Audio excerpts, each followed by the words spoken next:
Good evening, everyone, and welcome. Thanks for coming out in the inclement weather, we'll call it.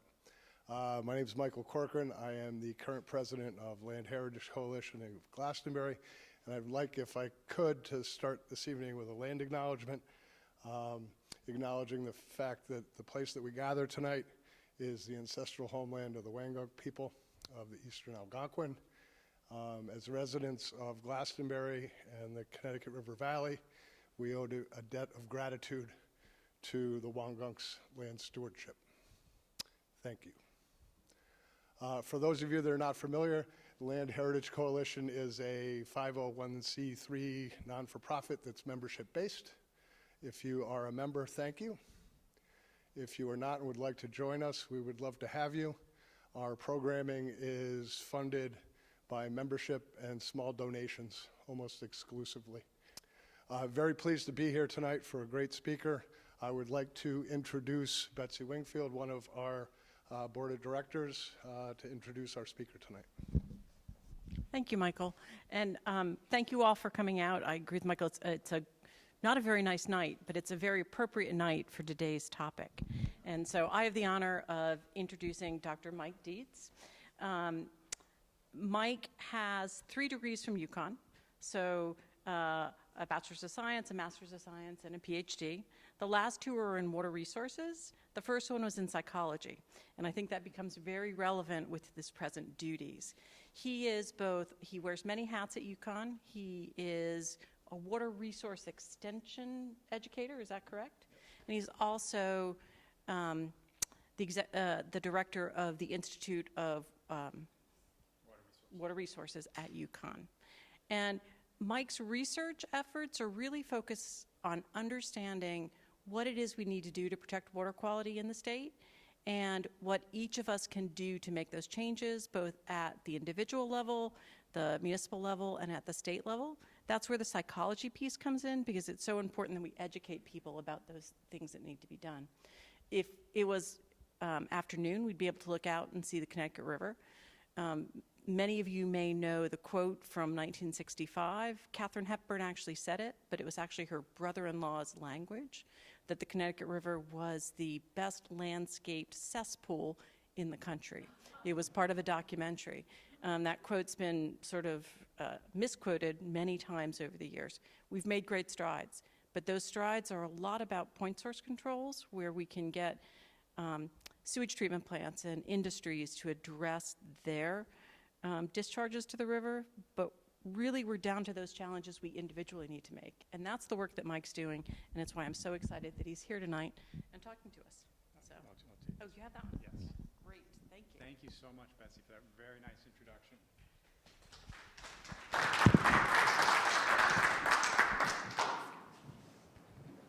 All right. So thank you very much for coming out. It's really a pleasure for me to be here with you this evening.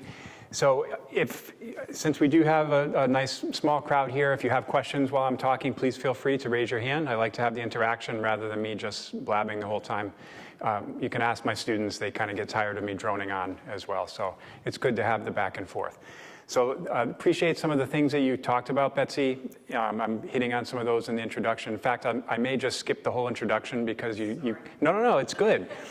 But I do want to say that I am going to talk about some introductory things just a little bit at the beginning here, because although we do have some water experts in the room, I want to make sure that I'm not going to assume that everybody knows as much as Betsy does about water. So I'm going to start with a little bit of background stuff, and then we'll go into some of the more the details about things that you can do at home. So just a little bit of information. So Betsy mentioned the Institute of Water Resources. I have that on the next slide. But I'm also part of the Center for Land Use Education and Research. So we have a variety of faculty members and we pull from several different departments and programs at UConn. And this program started over 30 years ago with the NEMO program, and that stands for Non-Point Education for Municipal Officials. So we cover other things besides water and land use. We're into geographic information systems, so mapping things, other tools like that. All that stuff can be found on the website, so I'm not going to talk too much about it, but our mission encapsulates all of that, trying to provide information and education to land use decision makers and other audiences to balance growth and natural resource protection and to create resilient communities. So that's the big picture. So I'm talking to you, the topic of tonight really is you as your own land use decision maker on your property, things that you can do. This isn't more broad scale municipally focused like some of the earlier NEMO stuff that we used to do. And since we're talking about CLEAR, I'd just like to introduce the director of CLEAR who's here. This is my friend and colleague, Dave Dixon. And he is a Glastonbury native as well. Well, not native, he grew up in Coventry, but now has lived in Glastonbury for a number of years. And Dave took over as director of CLEAR just 2 years ago when Chet Arnold retired. And Dave's doing a fantastic job so far and has come out to give me a little support tonight, so. All right, so I mentioned, or Betsy also mentioned, the Connecticut Institute of Water Resources. There are a couple things that I'll talk about tonight where I will point you to this website, but I'm not going to go into too much detail on that now. We basically provide some grant opportunities to people in the state to do research on water and also outreach on water issues in the state. So that's what the focus of this institute is. Okay, enough of the propaganda. Let's get to the water stuff. Okay, so again, as I mentioned, I'm starting with the basics here. We can't talk about water and things that cause water pollution without really beginning with the water cycle. It's easy to forget it. It's really easy to forget about it. I'm a water guy. I deal with water every day, and I wasn't thinking about the water cycle when I got in my car to come here and it was raining tonight, okay? I'm telling you the truth here.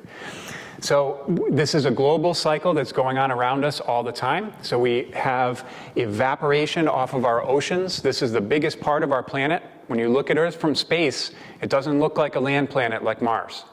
It looks like a water planet. So most of that water that we see is, a lot of evaporation is coming off of that, driven by the energy of the sun. So that vapor goes up into the atmosphere. We also have evapotranspiration that's taking place off of the landscape. So this is direct evaporation. That's easy to envision. In the summertime when it rains and then the sun comes out, the water disappears. It goes up into the atmosphere. But the transpiration piece is actually really important. That is the water that all the vegetation, the trees, grasses, shrubs, the water that those plants are pulling from the soil, from the shallow groundwater, and moving through their systems up into the atmosphere. It's a substantial piece of the water cycle. I'll talk more about that in a second. Next, we can look at where the precipitation hits the landscape. So if it falls on the ocean, that's easy. But where the precipitation hits the landscape, this is a critical piece. It's a critical part of the water cycle, and it's one that we have had a dramatic impact on. So it's so important, in fact, that pretty much the careers of Dave, myself, and others at CLEAR really are centered around that one little piece of the water cycle, where the precipitation hits the landscape. So we're going to talk a lot about that. Water will either run off or move down through the soil, where it becomes shallow groundwater, that's saturated soil, moving slowly to our rivers and streams, and then going back to the oceans. Okay? That's the basics. Again, please forgive me. I'm not trying to insult you if you already know all this. We're just trying to get everybody on the same page. All right, here's a question for you. You wouldn't have come if you knew I was going to ask questions, right? How many? Oh, all right, good. How many inches of precipitation do we get in an average year in Connecticut here? 45. About 45. That was a quick answer. I'm impressed. Any other guesses? 43. All right, so you're very close. A little higher, maybe about 47, 48 inches on average. It varies a little bit around the state. Very good guess. So, 48 inches, 4 feet of rain and snow falls on Connecticut on an average year. Last year was not average, by the way. Hartford got 65 inches of rain. This was the third highest on record in Hartford. Staggering. But in an average year, almost half of that water that falls, 2 feet, goes back up to the atmosphere as evapotranspiration. Half. And that only really happens during the growing season. There's not much of it transpiration, no transpiration taking place during the winter here. So it's a lot of water that these plant systems are moving that they rely on in the shallow groundwater.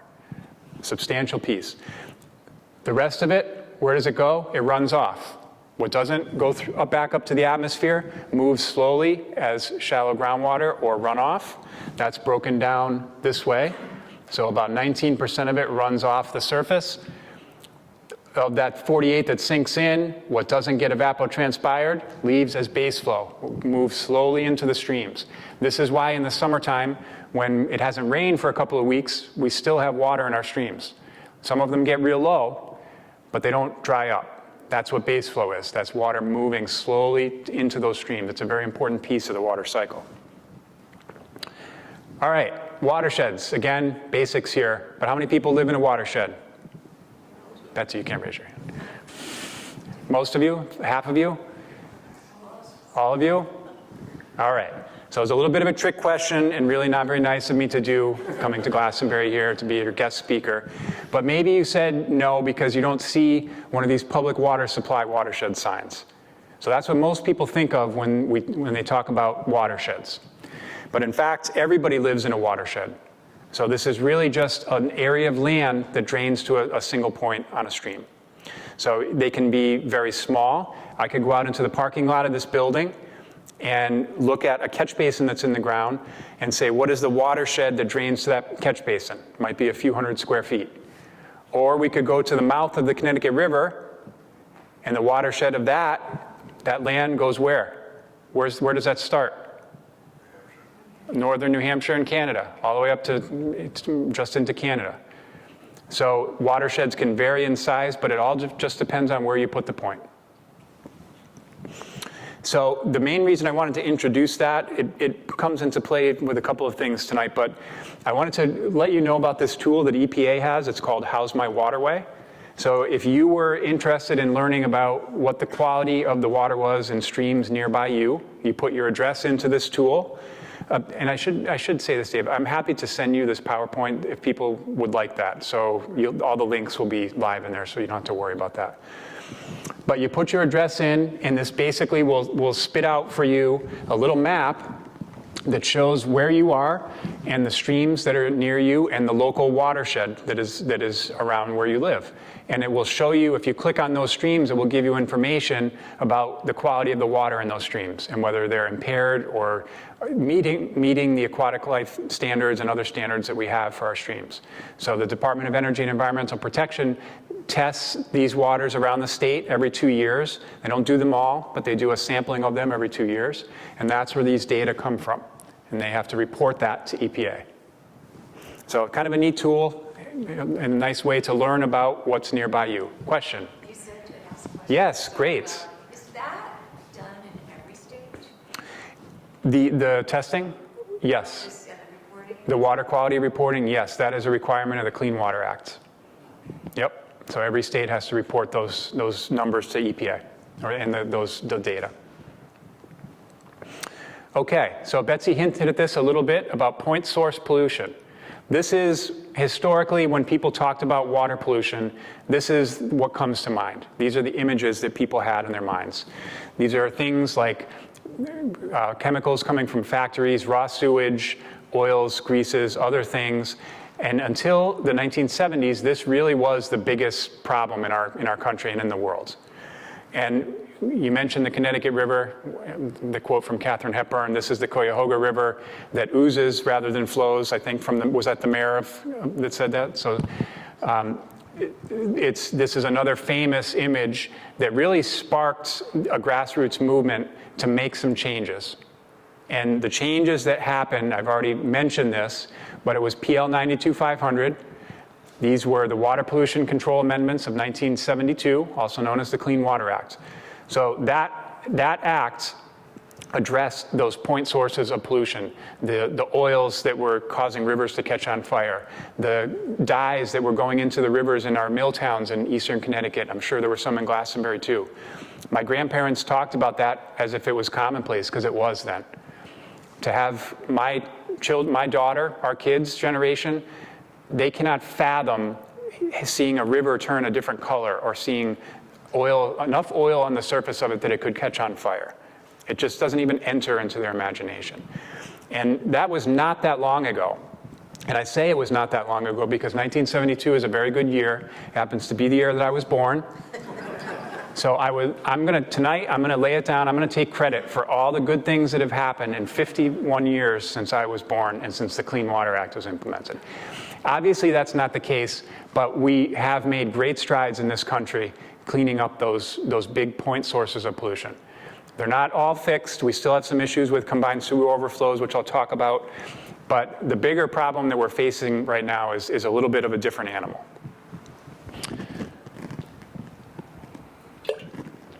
So what we're faced with now is something called non-point source pollution.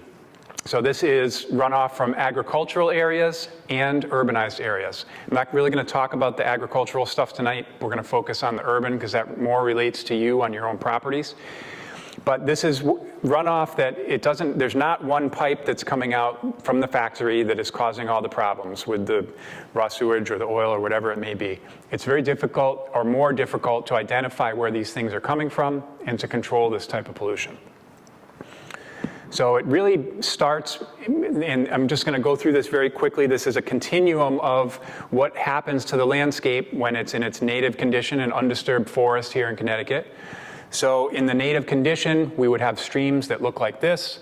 If you're a trout fisherman like Michael is, you like to find these very nice shaded streams that are great habitat for native trout. So an undeveloped condition, these are what the streams are going to look like with nice intact banks and a healthy ecosystem. We get a little bit of development, and we start to see some changes in the way the streams look that drain those watersheds. We start seeing things like armoring along the banks. We've got a parking lot next to the stream here that obviously is going to be shedding water into that water and salts and other things, causing problems. As we get even more developed, here's Trout Brook in West Hartford. I don't think you're fishing for trout in Trout Brook. Am I right? No. So we see a lot more armoring even now along these banks because we've got a lot more water coming in as a result of all the impervious surfaces that are connected to these watersheds now, or connected to these waterways now. So that's really what's driving these problems in the urbanized areas, these impervious surfaces. And we'll look at the extreme example.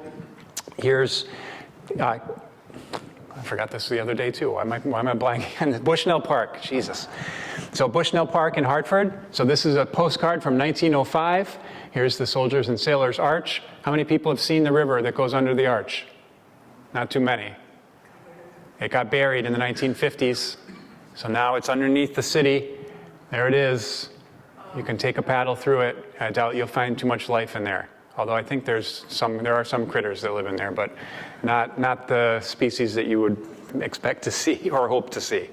So this is the extreme example along the continuum, but as you would imagine, very degraded water quality conditions as a result of all these excess impervious surfaces that are adding water and associated pollutants into those waterways.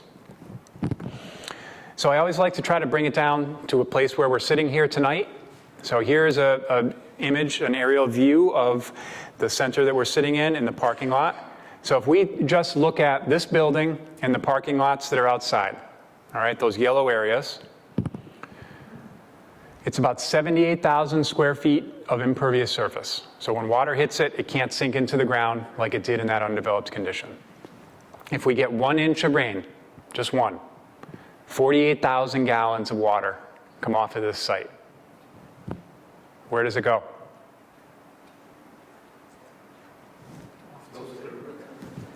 Straight to the river, most likely. That's my guess. I did notice that the downspouts are tied into pipes. There are some catch basins, so there is a pipe system here. I would imagine it goes out to the river. That would be the best guess. Untreated. Okay. In an average year that we talked about before, 2.3 million gallons of water come off of this site. This is one little building and parking lot. If you go to Hartford, think about that now.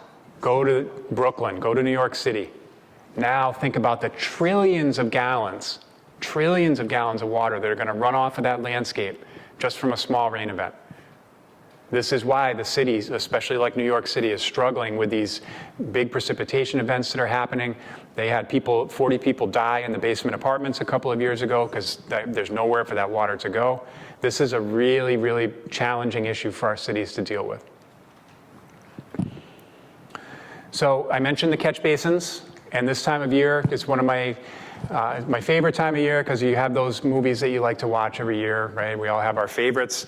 So little did I know that one of my favorite Christmas movies gives us some lessons about what not to dump in your storm drain.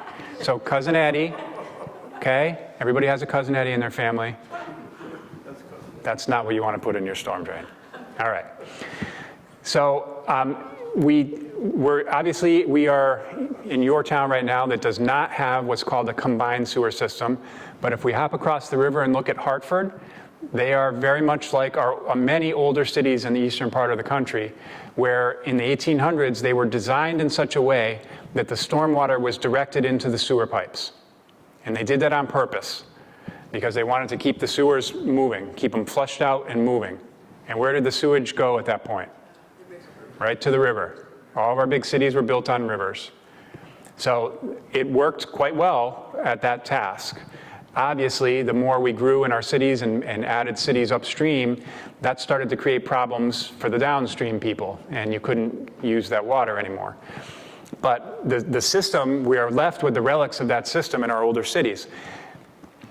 So what we have at this point, that sewage that comes down from our buildings and living spaces now goes to a wastewater treatment facility. That water is treated. There are a variety of, sorry Dave, I keep wandering, I can't help it. It gets treated. There are a variety of processes that take nutrients out of there. That water then gets sanitized and then discharged back into the river. So if you go on 84 and then head south on 91, you'll see the big MDC facility down there next to the Connecticut River. That's what's going on there. I'm sure Glastonbury has a treatment facility somewhere too, right? Right close by? Okay. So in a small rain event, we have water that comes into that system too, and they can handle that excess capacity at the facility, treat that water, discharge it to the river in a sanitized state. Now, we run into problems when we get a little bit of a bigger rain event.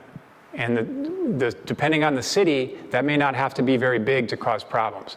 So like 10 to 15 years ago, in southern Hartford, when they would get a quarter to a half of an inch of rain, this was causing sewage to back up into people's basements. So this is why, built into these systems now, there's a place where they know that the facility cannot handle all that excess water from that big rain event. So there's a point where it will then discharge that tasty elixir of raw sewage and stormwater directly into the river, untreated. Yes, this is still happening around us. It's hard to believe. And there are announcements, usually there are announcements when this happens. I saw a couple of them from Springfield this past summer. I noticed that they had some overflows, and they were basically telling people, don't go in the water, don't swim in the Connecticut River because there's raw sewage. So the cities have to notify DEEP. So DEEP actually has a system that tracks when those overflows occur. So there's a website for that. But this is why when you go to the beach sometimes in the summer after the rain and it's closed, this is why. So this is a big problem. Most of our big cities are under abatement from EPA to fix this. And they're doing various things to address this issue. Hartford happens to be drilling giant tunnels underneath the city to temporarily store this mix, and so it doesn't go into the river. All right? It's hard to believe. So then they'll send it to the facility. They'll send it slowly to the wastewater treatment plant. Yep. All right, last thing, and I promise I'm going to stop giving you all the depressing news here, okay? So we talked a little bit about some of the heavy rains that we've been having with that 65 inches we just got this past year. You've often heard these things on the weather reports, I'm sure, like we're going to get a 100-year storm. So what that is, they basically use existing precipitation data from a monitoring site. So let's say Hartford or Bradley Airport. Most of those records actually go back to the late 1800s. So they can look at that data and analyze it and tell us, based on what's happened in the past, we expect that for a given time period, for 24 hours, let's say, we expect to get a storm of this size once every 50 years or once every 100 years. So that's looking back. And historically, the data that were used for this were from the 1930s and 40s. All right? So just hold that thought for a second. So the old 50-year storm in 24 hours, in one day, was 6.5 inches. The old 100-year storm was 7 inches. 7 inches in one day. Now, this is what most of the engineering companies used, this particular guidance. This was used to do lots of stormwater design in the state. DOT used this for many, many years. And I'm sure there are probably still some engineering companies that are using the old data that they're just not switching over. But NOAA realized that our precipitation patterns have been changing, and so they analyzed the recent data that we've had. So up until current times, they did this, I want to say about 8 or 9 years ago. So now this is published on their website, and I looked this up for Glastonbury.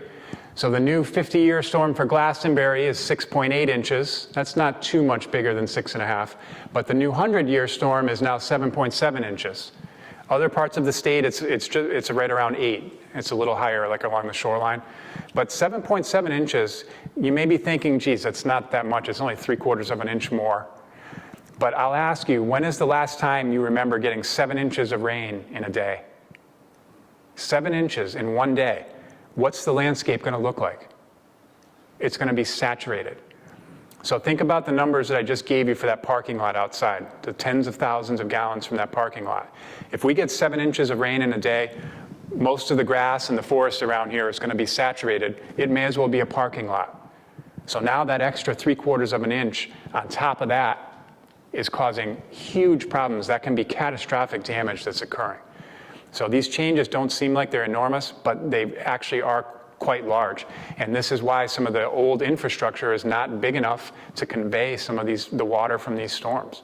So many of our big cities are dealing with that issue too.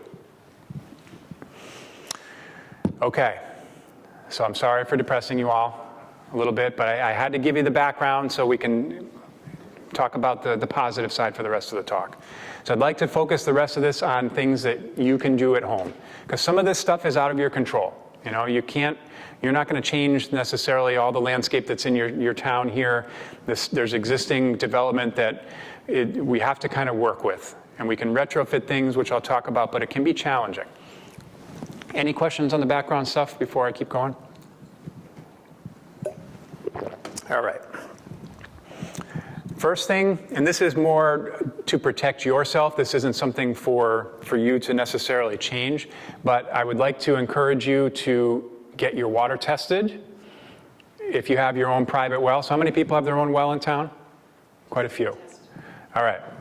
So if you had an older farmhouse, you had what was called a shallow well, a hand-dug shallow well.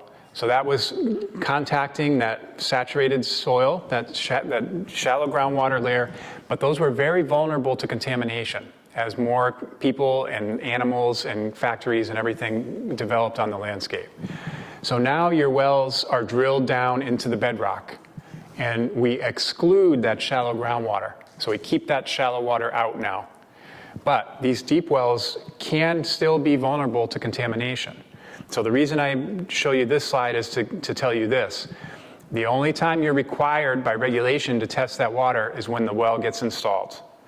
It often happens at a real estate transaction because the bank wants to make sure you've got good water before they give you the money. But the only time you're legally required to do it is when that well was drilled. So you could live in that house for 30 years and not be required to test your water. And that would be fine if water quality never changed in the ground, but it does. It can. So we've been doing a testing program.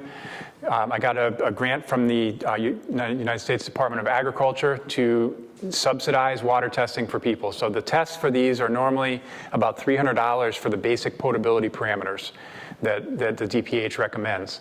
So we do those at a reduced cost, and we help you interpret what those results mean.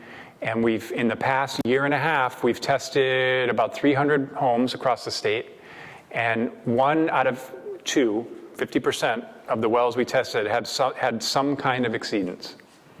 The most common was bacteria. 1 in 3 wells had positive for bacteria. It was positive for bacteria. So that shows you right there that, of course, it was not positive when you drilled the well, or else you would not have gotten your CO. But 1/3 of the wells we tested now had bacteria in them. So there's a process to deal with that, which we help people with. But I just wanted to give you that information. So if you go to the IWR website here, on the well testing page, there's information about our testing program there.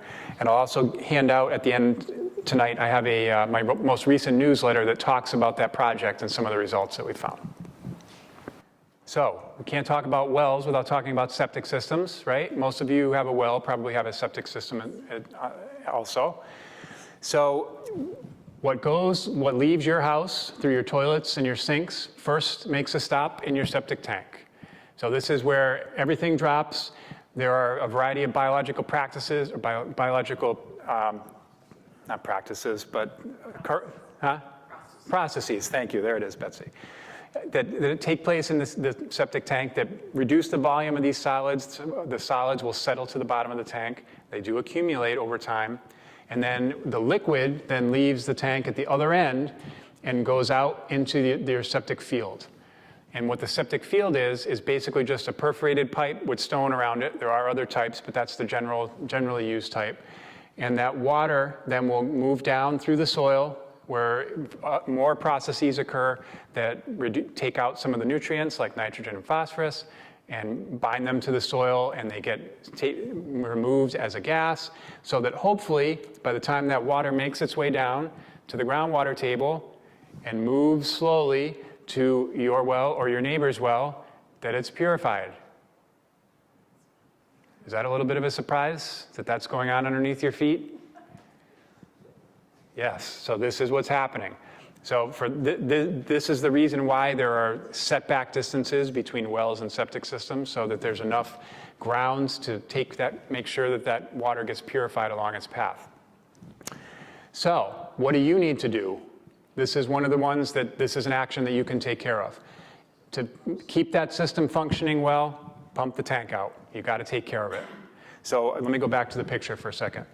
So what happens if you do not pump the tank out frequently enough, the solids build up. And if the solids start to go out into this pipe and into the fields, that's bad. So the solids will clog up those surfaces and prevent that system from functioning as it's designed to do. And then, you know who gets a call? My uncle. My uncle's in the construction and septic installation business. This was my family business for a lot of years. And my uncle has some nice properties and some nice boats. So he's really happy when you call and tell him that your septic failed, okay? So my advice to you, don't call Uncle Bill, okay? Take care of your septic system. So depending on how many people you have in the house, the general recommendation is 3 to 5 years. Some people use every 4 years. The presidential election's coming up. It's a nice reminder for that. I always like that one, okay? I'll leave that one right there. Another important thing with your septic system, don't flush any pharmaceuticals down there.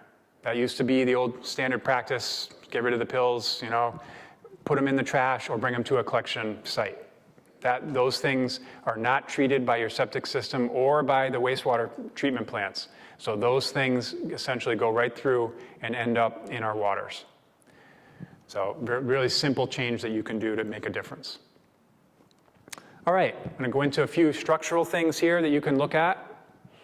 So drainage features, this is probably the easiest thing you can do. If you can go home and look at your driveway, if you have a gutter downspout like this that comes onto your driveway and your driveway runs down into the road so that water would connect into that road drainage system, your roof is directly connected to the nearest river. This is a very, very simple change that you can do to direct that water to a pervious area, like a lawn or another type of garden. Really, really simple. So let's burn that image out of your brain right now. All right, we don't want to see that. This is like a $5 part at the hardware store. Very simple thing you can do with an immediate, tangible impact. Definitely, you're not going to solve the water quality problems for every river in the town of Glastonbury by doing this, but it is a tangible, quantifiable impact, and this really adds up across a town or a neighborhood. So you can utilize some of that water if you'd like. So a lot of people have rain barrels. So this is a nice way to capture some of that water and put it to use instead of letting it sink into the ground. That still is beneficial, but you can use a rain barrel to capture some of that water and supplement your watering practices at home. The rain barrels are not going to solve all of your water problems if we run into a drought here in the state, okay? Because if it doesn't rain for 3 weeks, I hate to break it to you, but the rain barrel is going to be empty if you're watering your plants with it, all right? So it's useful for supplementing, but it's easy to get into this because they're pretty cheap and easy to install. So there's not much involved to make this happen at your house. So they can really be a nice supplement. There are a variety of types out there available. These plasticky industrial ones aren't the nicest looking. These are the nicer looking ones, these oak barrels, these old whiskey barrels. We used a few of these on one of our early projects many, many years ago. Unfortunately, although they look nice, they're not real practical for most homeowner use, because when you drain the water out of it and use it, and if it doesn't rain for even a short time, the staves can shrink and then they can twist, and then when you try to fill it up with water, it doesn't hold water anymore. So I generally don't recommend using that type unless it's just ornamental. But they have a nice variety of these now that look like a clay urn, so some aesthetically pleasing options that don't look so plasticky and reasonably priced. So here's another one, Gardener's Supply Company. So there's some more resources here on this companion website that we worked on with some colleagues of ours at Save the Sound. And this has some techniques for you to do that at home, some guidance for you. So at my house in the backyard, I didn't have a spigot around. There was only one, and it wasn't really convenient to run a hose all the way around to this point.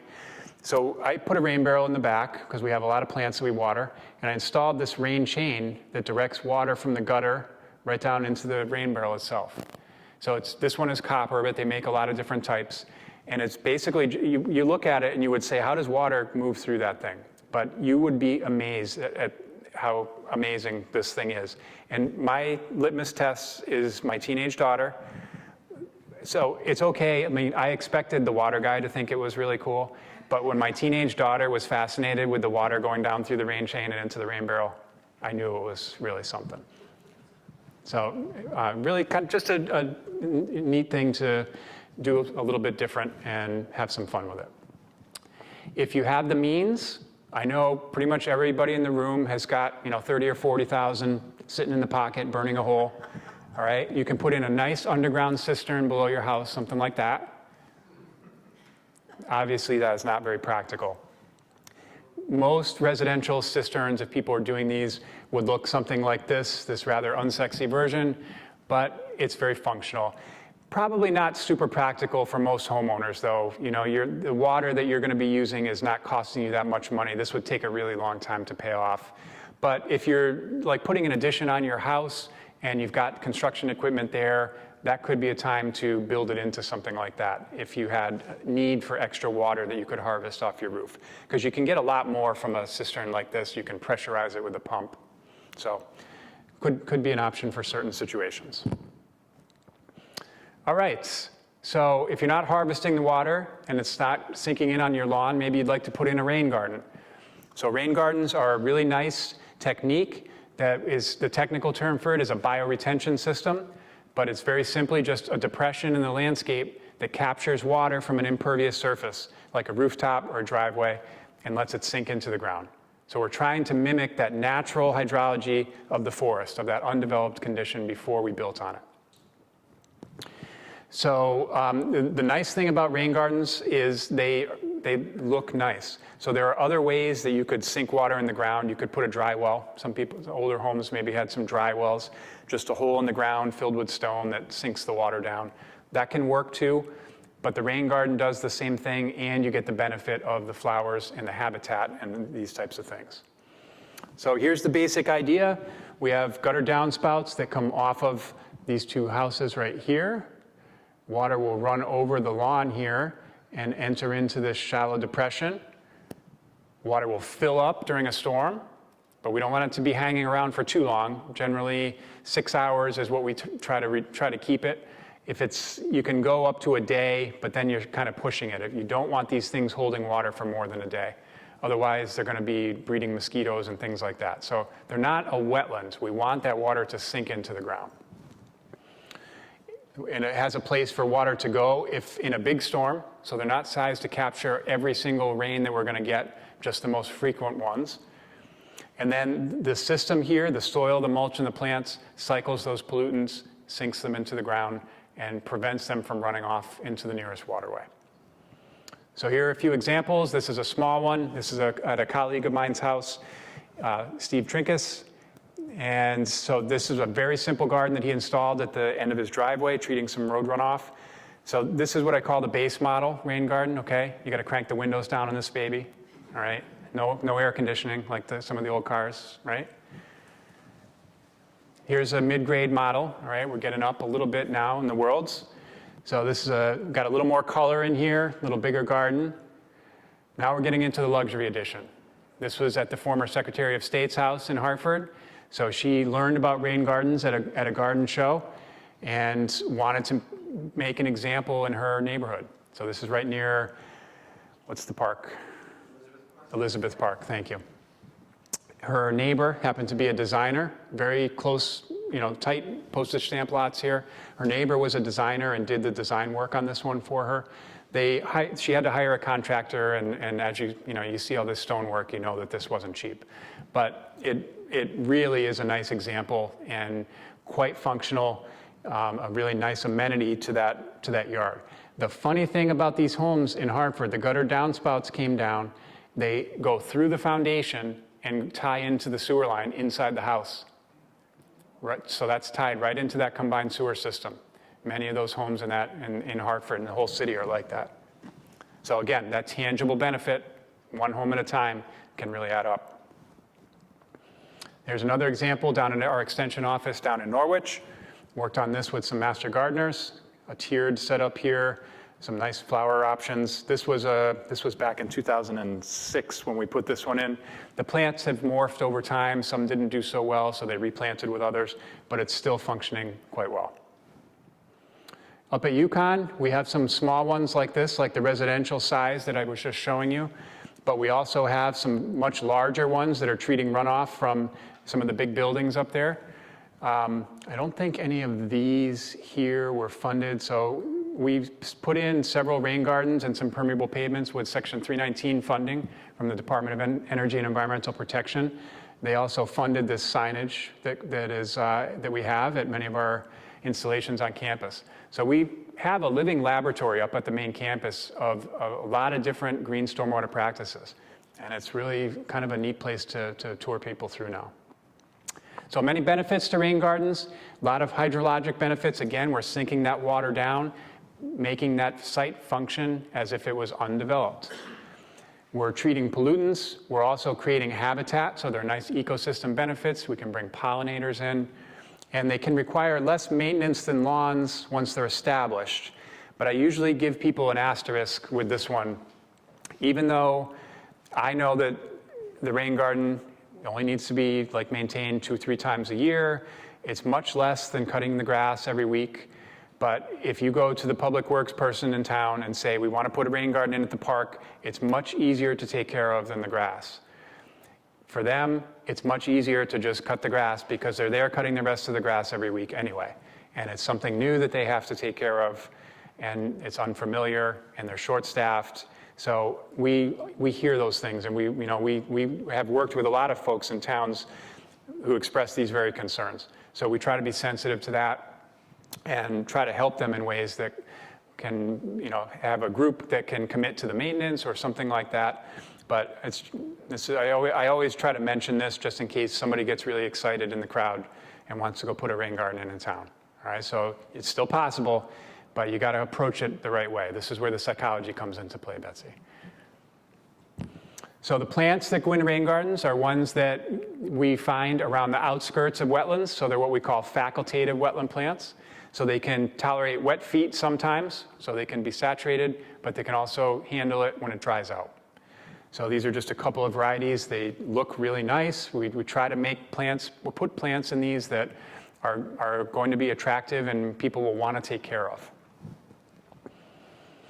So we've put in quite a few of these over the years. I like to get creative with the labor because it's not easy doing this, all right? We're getting older. So we like to put the kids to work. I am not above even putting kids on crutches to work and planting rain gardens, okay? Look at the look on her face. She's like mortified.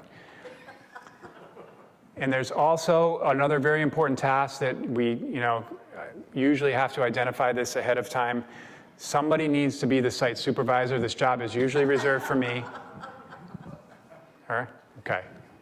You'll be in the next presentation. It's a very important job, but somebody has to do it. This is obviously an old picture because look at how much hair I have and how brown it is. All right. So we have a lot of resources that we've put together through the years. Since Dave is here, I'll tell this story, or I'll get to the story on the next slide. We have everything that I've talked about, just introducing the rain gardens tonight, is on this website. But there's a lot more information in here about how to assess your site, whether it's appropriate for a rain garden, how to size the rain garden, how to maintain it, how to install it. A lot of stuff on here, lots of videos and information. We also had just a brochure that we did a number of years ago. And many moons ago, Dave and I sat across the hall from each other. And we were doing, I was doing workshops and presentations on how to install rain gardens. And we had that brochure that we used to do. And this was in the very early days when smartphones were out, but the apps were not really, there weren't a lot of options for apps yet. So Dave said, what if we built an app for the rain garden? And my first inclination is always to say, no, that's too hard, we're not gonna do that.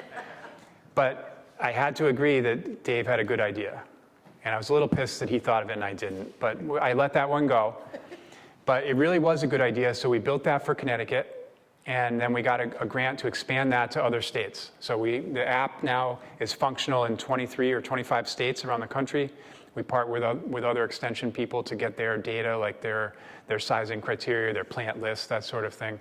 So now you can access all that information that's on the website just by putting in this URL here. So we used to have it as a native app, but it didn't work for a number of reasons. So the most recent application of this, you just put that website in on your phone, rgapp.nemo.uconn.edu. If you have an Android phone like me, it will install just like a native app on your phone, so you can use it that way. On an iPhone, it will just run in the browser. So it's functional either way. And all this is the same information is in there. It has the soils data, so you can see what the drainage is on your property, if it's appropriate for a garden. There's a sizing map in there, so you can utilize the GPS feature of your phone and tap out on the size of your building, and we'll tell you how big the rain garden should be according to the size of that building. And the plant list is in there as well. All right, just a couple of last pieces of information here about some other hardscape stuff. So there are a number of alternatives to asphalt and concrete pavement that we see everywhere. I'll just go through a couple of these for you here. So here's one. These are called PICPs, permeable interlocking concrete pavers. So these are just like landscape blocks. They're essentially the same product, but they're built in such a way that there are little spacers in between them so that the water can go down in those joints in between. So the key for this, to make this work properly, the base material underneath here needs to be of a certain consistency to allow that water to get down quickly. So it's usually a crushed stone so the water can go into the deeper soil layers. All of these products have the same base. Here is another product. This is a permeable asphalt. So this one, actually the center travel lane is regular asphalt here. So this is the most recent installation we have. This is at the new Science Complex. But both of the parking lanes here are permeable. And you wouldn't really know the difference if you were just walking and chatting with a friend, unless you look down closely at it. It just looks a little more coarse than the regular asphalt does. There's actually some at the state capitol too, right near Bushnell Park. No, they have that in the back of that building. So this basically leaves the sand out of the mix. So there's just an asphalt binder that holds those aggregates together, and water can pass through that whole surface, again with that specially prepared base underneath. There are also options for permeable concrete. So this is a precast version, but it can be cast in place too. This one is a little trickier to do. It has some qualities that make it a little challenging to work with, but the precast versions are pretty good. You can buy these, you prepare that base, and then they will drop them right in place for you, and you've got an instant parking spot or sidewalk or driveway. I go down to Washington, D.C. every year for the Institute of Water Resources, and one of my favorite places to go is the Botanic Garden. They have some really nice permeable pavements there. This is a plastic grid structure, again, over that same base that just gets filled in with crushed stone. So this is, a wheelchair can roll over it. It's still functional, but allows water to pass through the whole product. These are a little cheaper to install than those other ones that I just showed you, but these are a little difficult if you're plowing with a snow plow. They can really kind of get beat up. So again, and another reason why I'm glad Dave is here, because I'm showing you his driveway here. So Dave, his driveway, was it paved before? It wasn't paved before. It was stone. Compacted stone. So Dave needed to install a driveway there, a hard surface. And because this is what we do for work, we're talking about this stuff all the time with municipalities, he was feeling a little guilty and wondering maybe he should be putting a permeable product in his driveway. So we looked at his driveway, and Dave's driveway drains from the street back towards his house. And here's the garage, that comes down to the central point, and then all the water goes off in his yard and in the woods. So the water doesn't leave his property. So I told him he could sleep good at night, keep the money in the bank, and just do regular asphalt here, because there's really no benefit to adding the permeable. My driveway is the same way. I don't have a permeable driveway at home because it does exactly the same thing as this. Any other thoughts, comments on this? What's the cost difference? On the product itself, so if you're doing a retrofit, it's hard to save money. You're going to pay a little more for this. If you're just trying to replace an existing driveway, because you got to put that other base material in. So the product itself is about 30% more from the asphalt plant, but it can cost more to do the base material.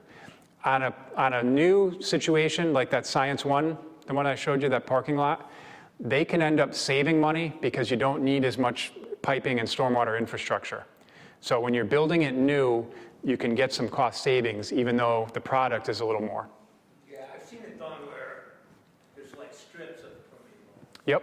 So you're parking like this over here, and the strip may be down the center because it's angled at. Right, that's kind of similar to the way the parking lot was. The center travel lane was regular asphalt in that one. Yep, so you can save a little money in that way too. And actually, that's a good segue. So this is another person that works with us in Extension who used to oversee the Master Gardener program. She had a water problem. Just like Dave's house, the driveway went back towards the house, and they were getting water in the basement. It was causing a lot of problems there. So she also priced out a whole permeable driveway, and it was way too much. So she ended up just putting in a little strip of PICPs here and in her walkway. They put a pipe underneath here with the crushed stone and diverted the water around the back. It solved the problem. It's easy to maintain. So these pavements do need to be maintained. They need to be cleaned out to keep the sediment from accumulating in there. But she does it just with a shop vac because it's such a small area, twice a year. So this was a really good solution for her, and it saves her a lot of money. Oh, and I forgot to say that, partial pervious pavement, Peter Piper. When I was writing this slide, I was like, Peter Piper should be here. Peter Piper says partial pervious pavement. All right. Lastly here, on the lawn side, obviously people like to have lawns at your home if you have kids, grandkids, whatever. But some survey data that University of Connecticut did shows that people cut their grass too short. They're taking the clippings off when we should be leaving them on the grass. We're adding the incorrect amounts or types of fertilizer, and we're not testing the soil. So these are some really easy steps that you can do at home to reduce the potential impacts of fertilizers on water. So just like the gutter downspout fix, if you're not recycling your clippings back to your lawn, you're sending money out into the winds. Research at UConn showed that just by doing that, you can cut your nitrogen needs in half. So those clippings help feed the soil. It's a good thing for the soil ecosystem, the soil biota. Now, obviously, if you go away on vacation for 2 weeks and the neighbor's kid forgot to cut your grass, that's a problem. It happens. But on a regular basis, if you use those mulching blades to chop up that grass and leave it on your lawn, it's beneficial. Testing the soil is really key. How do you know that your lawn actually needs fertilizer if you have not tested it? Are you putting on fertilizer at the rate that your grandfather did? Or is Scott's lawn care at the hardware store, is that the recommendation that you follow? who is in business to sell more fertilizer, by the way. If you're not testing your soil, you don't know. So this is the very easy way to do it. This link here at UConn, there are instructions here on how to do this. You can either bring a sample to the main campus or the local extension office, and they will analyze this and tell you what your lawn actually needs.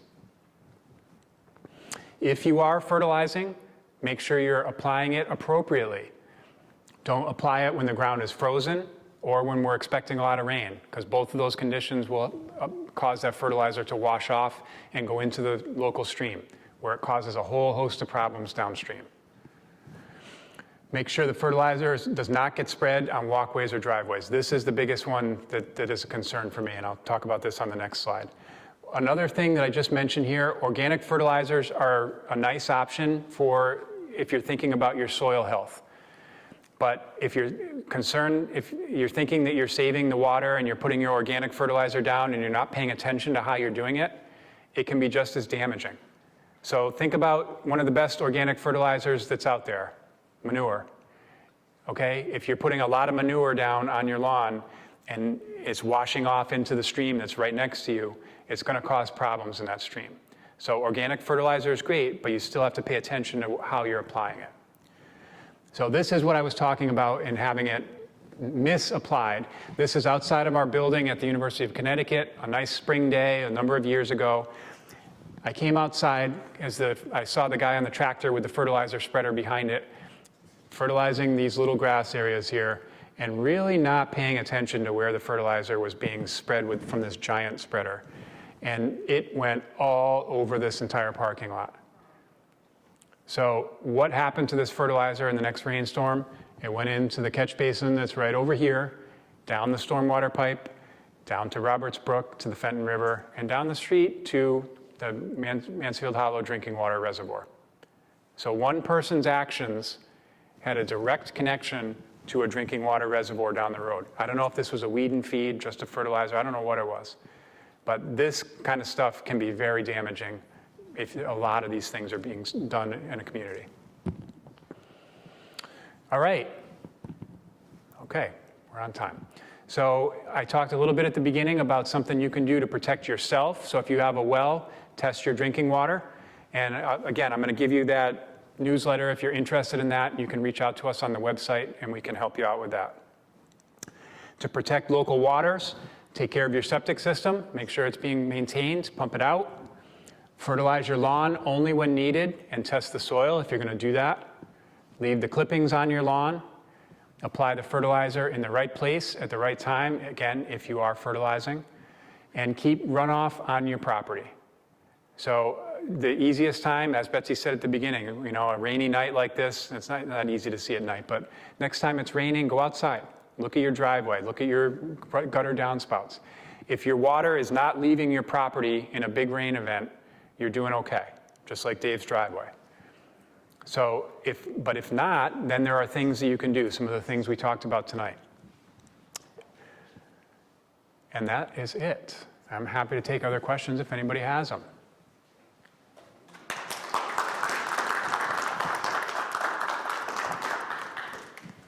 About septic system.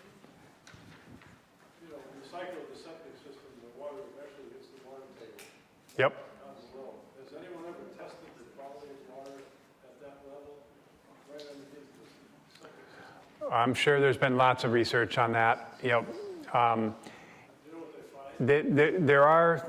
there are things that they do in the design to make sure that there is enough soil between where the leach field is and where it would hit the groundwater table.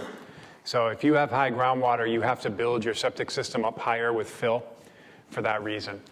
But it doesn't mean that it works perfectly all the time. And so I'm sure that there have been studies that look at that. Really what it boils down to is whether there's a nearby waterway. So like this is a big problem in the lake communities. So Bolton Lake is a great example. So I grew up in Bolton. Coventry Lake is a perfect one. So you've got a lot of homes close to the water's edge where those septic systems are basically leaching that stuff down into the lake. So they sewered that whole lake because of that. But if you don't have a stream nearby and your well water is fine, and your neighbor's not complaining about their well water, you're probably okay. Yeah. Betsy, did you have something? Actually, a comment, Mike, you talked quite a bit about extension. I'm not so sure people actually understand how extension works. Yet you mentioned lots of resources that are available through UConn Extension, which is a pretty big umbrella. Good reminder, thank you. So extension started when the university started. Basically, the extension program takes the research that's being done at the university and translates that into a practical way for people that need the information. So it really started with agriculture. So the research that was being done on how to improve crop yields and that sort of thing was being taken to the farmers so they could grow better crops and raise better animals. But now extension covers a lot of different topics like water, land use, geographic information systems, home practices, there's a whole list of things. If you go to extension.uconn.edu, you can see all the different things that extension helps out with. So it's really designed to provide resources to regular people and based on information that's being generated at the university. Thanks for that, Betsy. All right, go ahead. In a large snowstorm, I've seen towns where instead of dumping it into the river as they collect it, they'll bring it to a impervious parking lot, right, and plunk it there and let it melt. But once it's melting, isn't everything still going into the river? It's going to the river. So what's the idea of not dumping it directly versus putting it? I think there probably are regulations as far as dumping in some of the bigger rivers, but you're right. I mean, it's ultimately ending up in the same place.